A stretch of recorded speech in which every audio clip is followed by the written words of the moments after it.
Jake, you must be relieved with the win at the end after that big Warriors comeback in the last few minutes. Yeah, I'm sort of happy and sad, It sounds weird. I told him in the change room. Thought for the 60 minutes we played in the beginning were outstanding. I thought it's probably the best rugby we've played in a long time. Defensively, we had their number.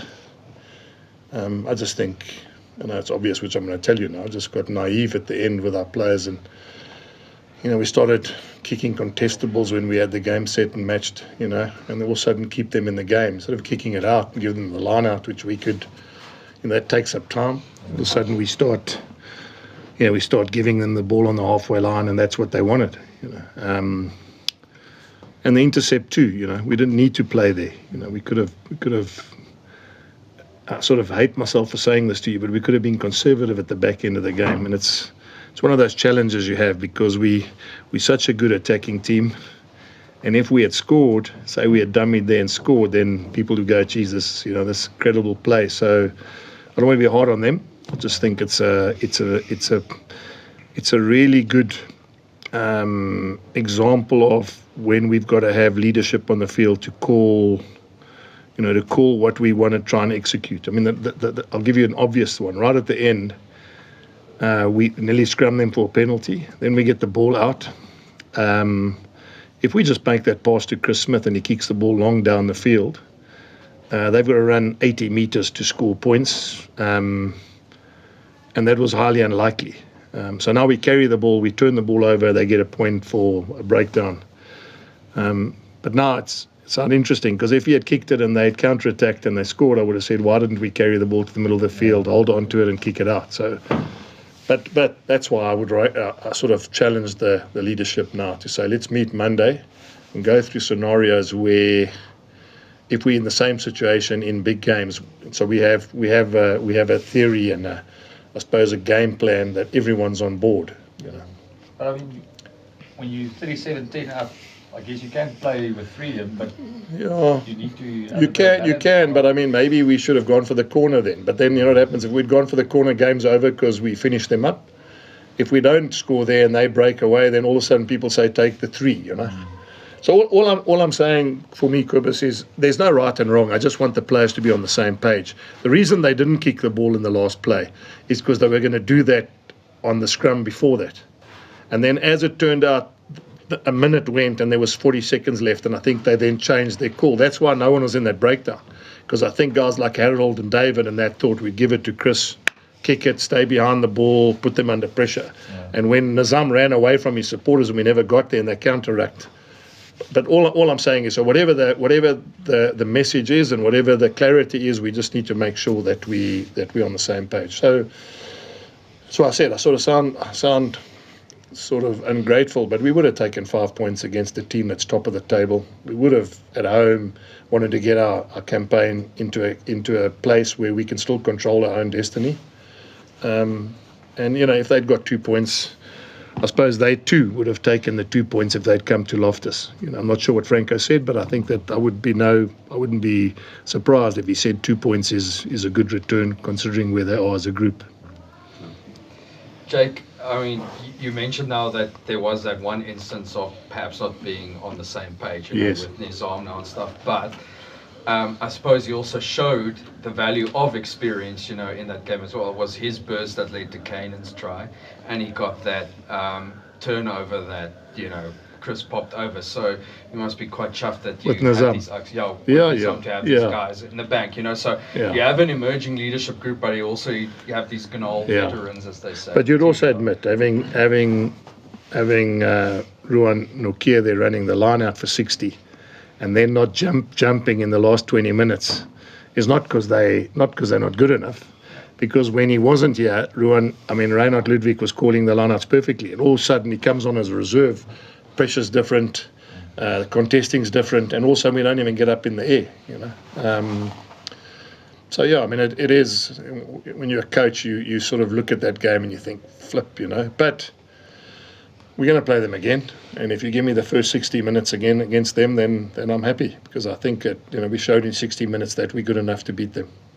Jake, with a view to the playoffs, do you, in your messaging to the players, focus more on the first 60 or the last 20? Probably a bit of both, Liam. To be fair, I think you got to take the positive out of that. 60 was outstanding. We're talking about the international team there, boys. I mean, so again, I don't want you to think that Glasgow is just another rugby team. You know, I mean, there are a lot of international players playing in that team, and we still, I've said it many times to you, Liam, so far behind in terms of experience. You know, we got guys playing 50 URC games in our team now, and it looks like an incredible milestone. They've got guys who've played 200, 300 times for their club. Maybe 50 tests or more for their country. So yeah, I mean, I'll take the good of the 60, but I think the learnings of the last 20, and the learnings are not only theirs, the learnings are ours too. When do we put them on? Which situation do we put them on? If they're in that situation, should we maybe wait a bit longer? You know, whatever. You know, so it's not, the learnings aren't one-sided. The learnings are also as a group. I mean, we had an international fly-off on the bench we didn't put on, and he played in Scotland. But I just said to him today, you know, it was so loose and it was so disorganized. What I didn't want to do is make it even more by putting another reserve on. You know, and that's not because of him. It's just because the cohesion of having players that have played together becomes even less. Jake, just on that first 60, during the week there was a lot of talk about the tempo at which the Warriors play. Yeah. And your guys were sort of hammering home the mantra during the week that the best way to control that tempo is by controlling the game, controlling Correct. possession especially, and it seems that first 60 you guys did that.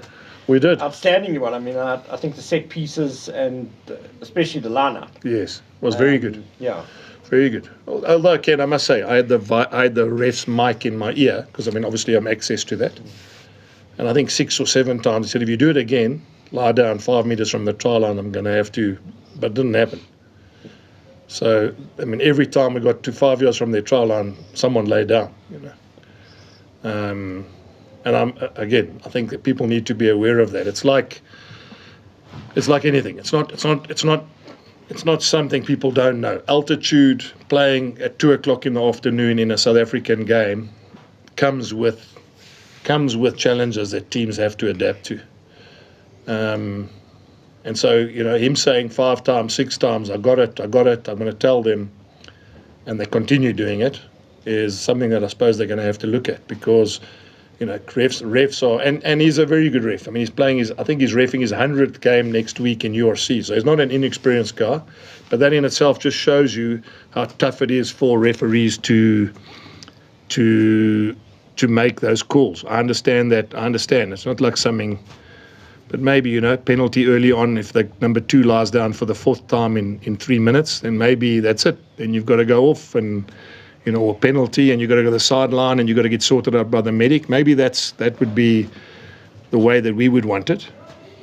But I have also been in games where we also under the pump and we need to slow it down a bit. So I'm also not naive thinking that it's only one-sided. Thanks for the follow-up. And then it's just actually a bit of a word perhaps on Chris Smith, Jake. I mean, he's hugely experienced. I mean, he probably knows the system, given that he was part of your build-up, you know, from the start, you know. But just must be so valuable to still have him, you know, actually in the system, you know, particularly when you have Johan Goos and exactly out still, you know. And he, to all intents and purposes, he actually gave you guys the buffer to see it out. Well, I mean, he kicked that conversion from the touchline. Exactly. So, I mean, that's all of a sudden instead of 7-5, 7-all. A penalty on his own half, he kicked it over. I think you're right, Hans. I mean, I think people need to understand how important he is to us. And when you don't have Goosen, to have a guy who's been in your system for so long, and I think that's why I said it's so hard for Jaco. I mean, Jaco will get there. I've got to rate Jaco really highly, and he will but he needs time with the group, and he needs time with the combinations. He just came late. Chris has settled in 3 seasons now with this group of players. And that's why you have confidence with this whole cohesion and time together in training, you know. So the fact that he's got he's got a 90-odd something kicking, you know, record, but is invaluable to us. I mean, the fact that he's nearly, I think he's one of the next players to play 50 times for URC, which, if you consider we've got a guy like Johan Goosen who's played 10 and Mornay, Steyn was here for a while. It's not a bad return on a guy that no one thought would get close to 50 games. Coach, I realized by 60 minutes there were 2 penalty incidents where you decided to go for the post when you put on the opposition's neck.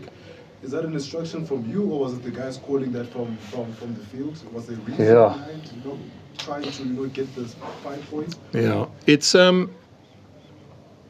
little bit of both, because I said to them in the change room now, I don't ever challenge them if they say corner and they go, or if they go poles, because they've got to have a gut feeling for it. I think the logic there was we had already had 4 tries, we had a bonus point. All we had to do is keep the scoreboard ticking and make it difficult for them to come back and score 3 tries, which they did. And that for me just shows naivety of there's no use Chris going, okay, I'll go for poles, and you set the scene and then you don't execute what you've just tried to set. So it's a little bit of both. I mean, I'd like to believe that it's what I coach them in the time that we're together. And it's not just on the spur of the moment, go for poles. When I look at them and Chris says, right, we're going for poles, I go, okay, he's got it. He understands 3 becomes 6, and all of a sudden the gap becomes bigger and bigger, which means the captain, the kicker, everyone on the same page as me. I share a story with you. I was coaching in Japan. We played at Kubota. We played against Franz Ludiker's team. Franz Ludiker thought we were going to maul and kick everything, and we ran from everywhere, and Gia Aplan scored, I think, 4 tries. By half-time, we were 40 points ahead. And then we defended, just after half-time, we defended for about 5 minutes, literally 5 minutes. And we got a turnover, and the scrum-off ran, tapped the ball, and started running again. And we ended up winning the game 52-46 or something.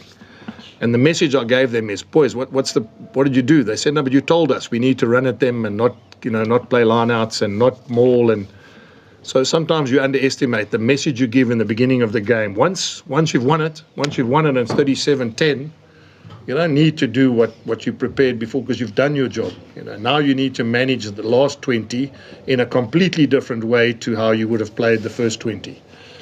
And just looking at the log, this was probably, according to the log, your toughest assignment left.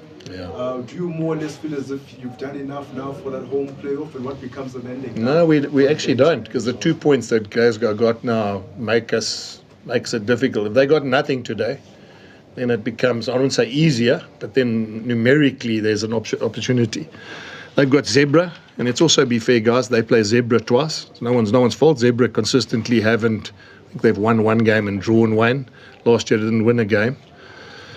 So when you look at the log, if you have a situation where Edinburgh and Glasgow play Zebra twice, and I'm not knocking them, I don't want you to write tomorrow about it. It's just Zebra historically the last 3 years have struggled as a franchise. They play Zebra, which means that in effect is if they win, that's 10 points they get out of the Zebra game. And that's a massive amount. When you start the comp and 2 teams in that franchise or in that conference get 10 points start, means you've got to beat 2 of your local derbies by 5 points. And that, as you can see, our local derbies are tough games. So, you say mission accomplished. We got Sharks away. They could be European Challenge Cup champions by the time we get there. Benetton they had our number in the Rainbow Cup final a couple of years ago. A lot of those players play for Italy. Then they've gone on and won some games in the Six Nations. So I don't for 1 minute think that we've done enough. We got to make sure that we are playing our best rugby by the time we get to the back end of the competition, and it is now. That's where we want to be. Like the last few seasons, you frequently reminded us about the lack of what do you call it? In your squad, you've got a young squad and you've got young players. Yeah. We saw the last few weeks quite a few important re-signings and signings. Yes. You must be happy now. This is a general question. Yes. You must be happy now. You can plan now for the next 3 years actually. Yeah. And by 2027, you should have been. Yeah. I mean, you're top 4 now. So where will you be? Yeah, we want to be consistently one of the best teams in this competition every year. And you're right, Chris. I mean, I'm very happy. A lot of these guys have signed till 2027. A lot of these guys, I said in the press conference during the week, were very sure to ask the CEO, what is the club going to look like in 27? What are the coaches going to look like? Who's going to be running the club, etc. And so there's a massive amount of confidence when the club says that I'm going to be committed to the club for X amount of time. I think you'll also understand, you've sat in this room before, selfishly I can go, geez, I'm happy. I've got a contract till 27, 95% of this group are here till 97. But I think you would also agree that what the Bulls, the board, the CEO, the president want is they don't want in 2027 to have the crackerjack team, and then in 2028 we start from zero again. And you saw what happened, 2-7, 2-8, 2-9, Victor, Bakkies, Farid Dupriya, in that glory team that they had that won everything. And it took them 10 years to win another competition. So it's exciting time at the Bulls. It's exciting to see that guys want to stay in South Africa. It's exciting that they want to be part of the Bulls. So you're right, I'm very happy with that. But it's not going to just happen because they stay here. I mean, it's now my job is to make sure we get them better, make sure we add to whatever we need to in our group. But it is a nice place to be. It's a nice place to be as a union where the board, the president, the CEO, and everyone, even the players, are under an understanding that exactly that. Where do we want to be in 27? And if it means we want to be the best, well, then we mustn't be embarrassed about saying we got to work hard and become the best. On that score, if you grow tired of the tracksuit, is there a position that you see yourself in? Yeah, I probably won't get tired of tracksuit, to be fair, Liam. I mean, I know people, I'm the director here, but I'm still hands-on coaching. I'm still on the field every day. I still have input into every part of the game. I think the difference is I also oversee the juniors, and I also oversee the recruitment of the kids that we want to get into our club.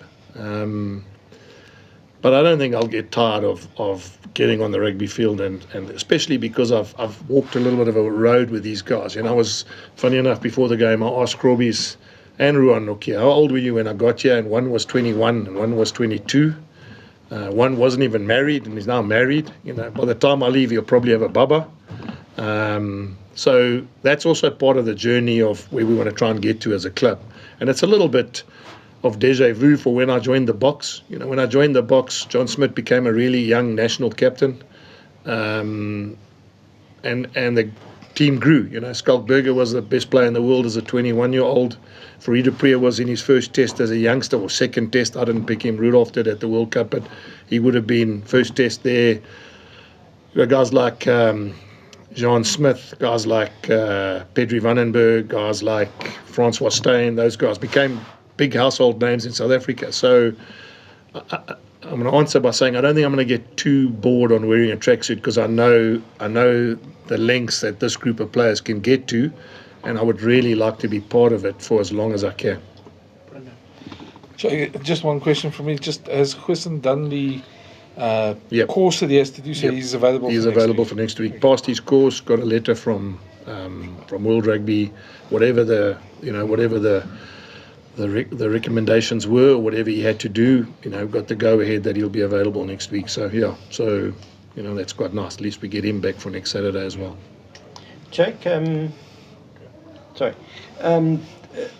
the forwards as a whole were obviously outstanding, but maybe just a word on that loose chair of Marco, Elrich and Cameron. Is that sort of your first choice loose chair now, because they really seem to be as a combo, Ken? Yeah. I mean, but let's not forget I've still got Marcel coming back, and I mean he's a Springbok. I've got Johannes Kirsten, who's a winner of the European Cup, coming back, and I'm talking about available, soon.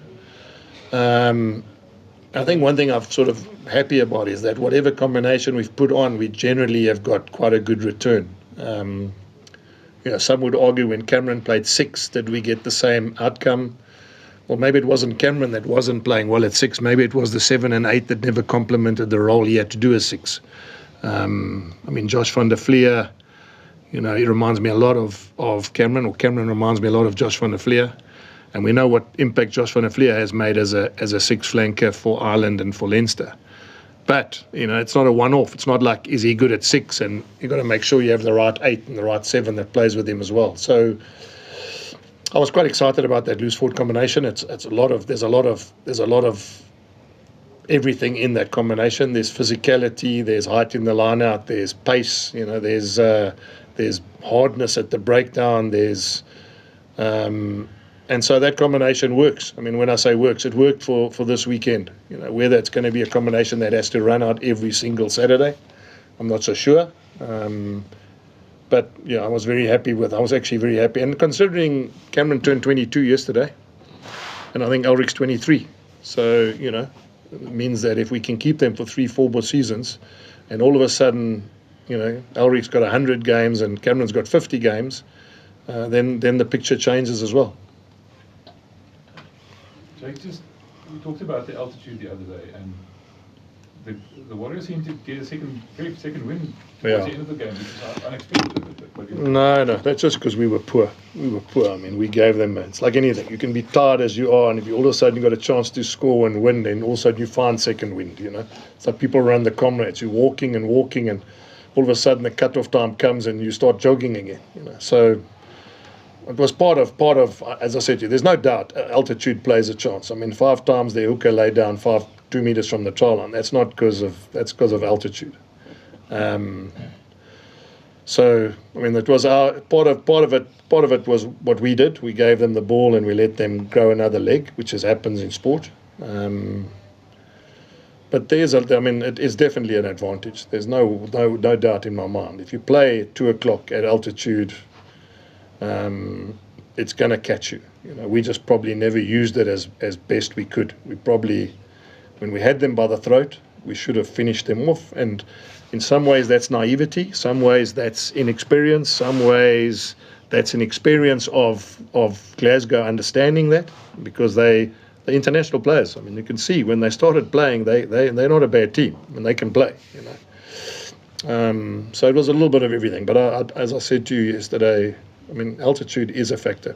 Sporting teams go to the Alps to train before Olympic Games for a reason. Your defence stepped up a bit today before the last bit. It was much better, I think. Well, I mean, we conceded 4 tries, and if you consider, one was a silly read in the front of the line-out. And I say silly read because we practiced that, and Emmy probably got spooked a bit and left early instead of staying where he should have. And the second one was an intercept try. Yes, there were others, but I mean, those 2 you can control. So defensively, there were sets that we were really strong. I thought there were times where they never looked like they were going to get through us, which is always also, it's a nice thing to sit as a coach and get the feeling that they're not going to either outwork us and they're not physically going to go through us. So it was an area that after 55 minutes we really felt comfortable that we had stopped them from getting, because you said it as well, they're a good attacking team. I mean, they're really a good attacking team. Nathan? Thank you very much, Lunga. Please ask 2 questions for me. Yeah, no problem. Go ahead.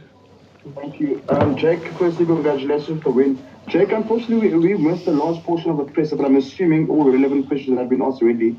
But with the comeback from the Warriors, would you be concerned how your troops went about their business at home, the latter parts in this game, especially with the most teams across remaining games coming with that playoff mentality to remaining fixtures and taking into consideration the playoffs as well? Yeah, Nathan, you missed it. I just said, no, I'm not happy. I mean, obviously, they're a good team. We probably were a bit soft and probably naive in the way we managed the last 15, 20 minutes. And we let them back into situations we should never have let them create. But would it be a concern for you moving forward? No. It's not a concern. It's not a concern, but it's obviously something we're going to have to work out, because I think when you play against good teams, the job's not done until you finished it.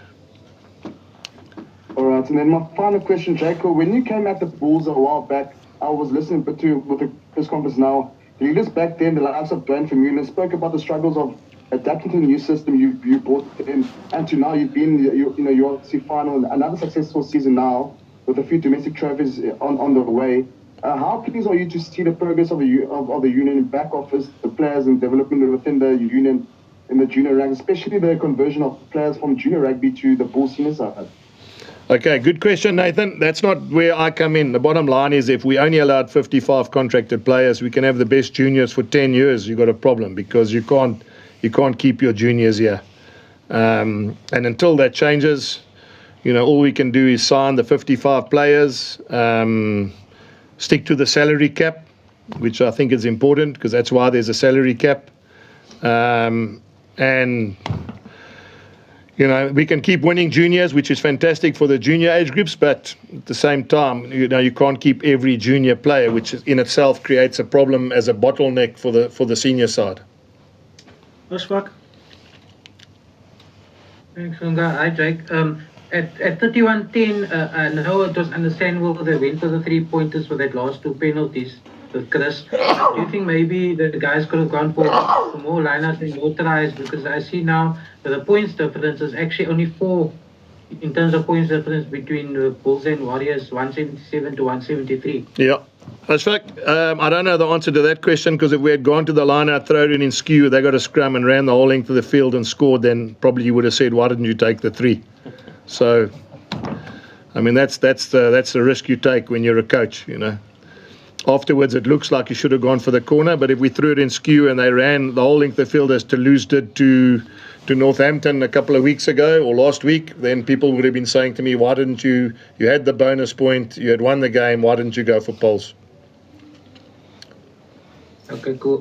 Just one more statement, Hans. I haven't heard anything about his situation. Yep. Where is he at now? I mean, he's been out for a while. Yeah, he's had an injury. He's hurt his knee. He'll be out until the Currie Cup. Ashfaq, he had an operation on his knee probably about a month ago, maybe just over a month ago.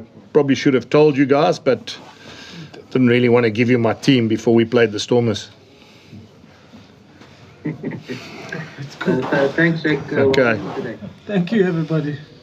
Thanks, guys. Thank you. Jake.